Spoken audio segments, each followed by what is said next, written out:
Assalamualaikum warahmatullahi wabarakatuh. Hadirin kaum muslimin rahimakumullah. Dina takrib kitab takrib dijelaskan hukum-hukuman kewajiban ngeluarkeun zakat. Di antarana yajibu zakati fi khamsati asya'a, wajib zakat dina 5 pirang-pirang perkara. Al-mawasi hiji ingon-ingon, wal asmanu nu kadua nyaeta dina hahargaan,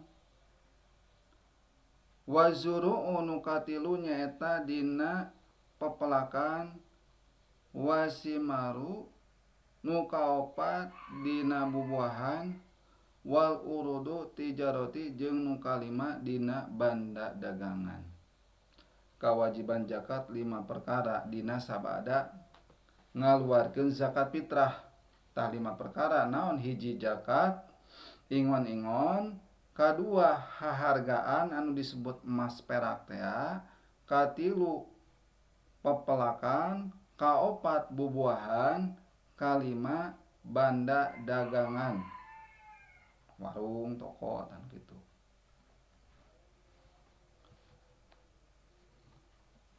Pa'amal mawasi mangka anapun zakat ingon-ingon,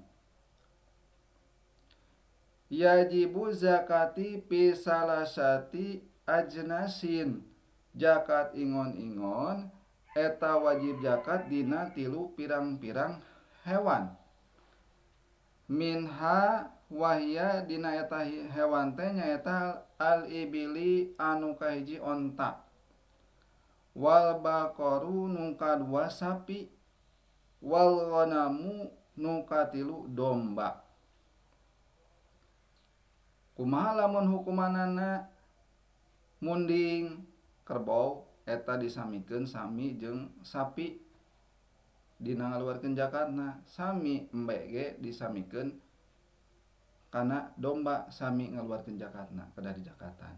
Tadina anu sanes hewan eta mah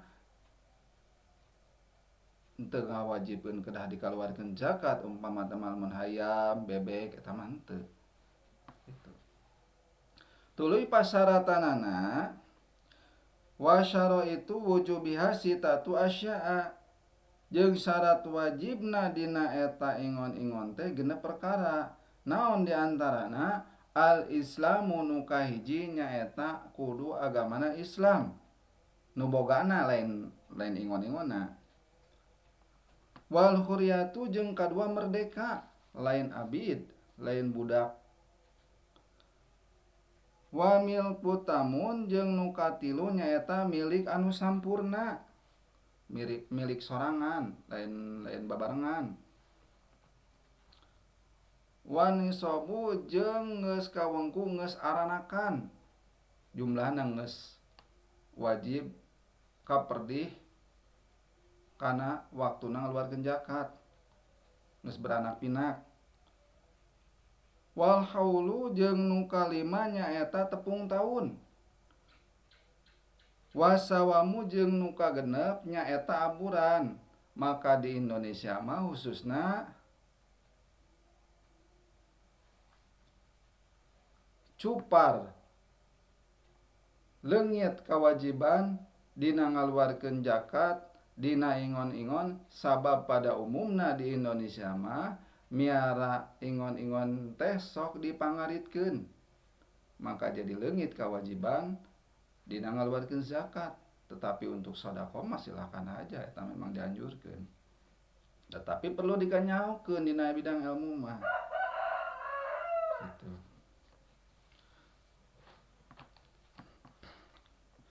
Tuluy kumaha zakat nomor kahiji zakat dina ngaluarkeun zakat dina onta. Wa walu nisabu ibili jeung mimitina nisab dina onta khamsatun eta 5. Wa fiha syahun jeung dina eta 5 onta teh hiji domba. Jadi lamun misalnya orang miara onta misalnya sapasang tuluy geus jadi 5 mangka boga kewajiban ngaluarkeun dina haul teh dina tepung tahun teh eta kewajiban boga kewajiban ngaluarkeun zakatna hiji domba anu umur 1 tahun. Tuluy wapi asyara satani jeung dina 10 dina onta mangka boga kewajiban ngaluarkeun 2 domba. Wapi khamsati asyara salah satu syayahin jeung dina 15 onta maka wajib ngaluarkeun 3 domba. Wapi isrina arba'u syayahin jeung bila mana eta onta teh geus nepi kana 20 ekor mangka kewajiban ngaluarkeun zakatna 4 domba. Jadi dina 5 teh hitunganna hiji boga 5 dina 1 teh 5 umpama teh maka kewajiban ngaluarkeun hiji domba. Dina 10 berarti 2 domba, dina 15 3 domba, dina 20 mangka 4 domba. Tuluy kumaha lamun eta onta teh geus nepi kana 25 onta maka wajib ngaluarkeun hiji onta binti mukhad. Hartina onta anu umur 1 tahun anu indungna keureuneuh deui. Lamun jumlahna geus 25 maka kewajibanana ngaluarkeun hiji onta anu umur 1 tahun anu indungna keureuneuh deui. Tuluy lamun si onta eta geus nepi kana 30 ekor maka kewajiban ngaluarkeun hiji onta binti lebun nyaeta onta anu umur 2 tahun. Jeung bila mana eta onta geus nepi kana 46 ekor maka wajib ngaluarkeun hiji onta hikoh nyaeta onta anu umur 3 tahun nincak kana 4na. Jeung bila mana eta onta geus nepi kana 60 ekor maka kewajiban eta ngaluarkeun onta teh onta jajaah nyaeta onta anu umur 4 tahun. Jeung bila mana eta onta geus nepi kana 70 genep ekor maka kewajiban ngaluarkeun 2 onta binti lebun. Jadi 2 onta umur 2 tahun lamun jumlahna geus 70 genep. Jeung bila nambahan deui eta onta teh geus 80 hiji mangka kewajiban ngaluarkeun 2 onta hukoh. Onta anu umur 3 tahun nincak kana 4 kedah 2. Jeung bila mana geus 120 hiji onta maka kewajiban ngaluarkeun 3 onta binti lebun.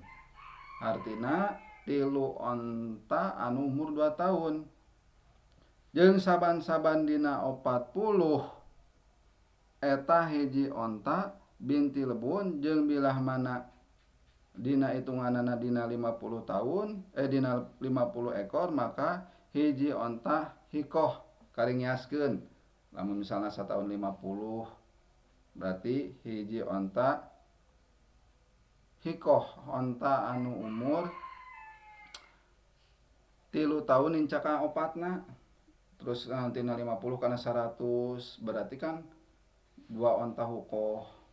Lamun misalna tina 100 geus jadi 150 berarti kewajiban ngaluarkeun ontana onta 3 onta hikoh terus we kiaskeun. Terus salajengna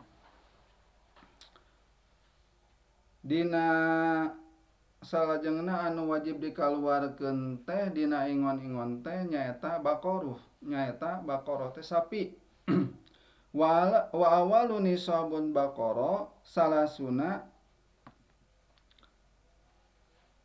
mimitina nisabna sapi eta 30. Bila mana jumlah miara sapi teh yeuh kaping hiji Muharram teh sapasang atawa 2 pasang. Dina tahun hareup teh dina kaping hiji Muharram teh geus jumlahna geus 30 ekor, maka kewajiban ngaluarkeun sapi zakatna nyaeta sapi tabi. Sapi tabi teh sapi anu sok nutur-nutur indungna. Sapi umur 1 tahun anu masih keneh nutur-nutur indungna. Tuluy lamun jumlahna dina 1 tahun teh aya 40 ekor, maka kewajiban ngaluarkeun zakat dina sapi teh nyaeta sapi musinah. Sapi musinah teh sapi anu umur 2 tahun anu sampurna pirang-pirang huntuna. Jeung dina saban-saban 40 teh kiaskeun we lamun sataun 40 berarti kewajiban teh ngaluarkeun sapi musinah, sapi anu umur 2 tahun. Lamun 80 berarti 2 sapi musinah. Lamun 120 berarti 3 sapi musinah. Kari kitu we ngalikeun. Salajengna anu wajib dikaluarkeun zakat teh nyaeta domba. Mimitina nisabna domba eta 40 ekor. Eta mah arek miarana sapasang, arek miarana 2 pasang. Heug dina hawal teh tepung taun teh jumlahna geus aya 40 domba, mangka kewajiban ngaluarkeun hiji domba umur 1 tahun anu geus punglak huntuna. Jeung dina saban-saban 100 dina ngazakatan domba teh geus jumlahna geus 100, mangka boga kewajiban ngaluarkeun hiji domba mulaina ti 40.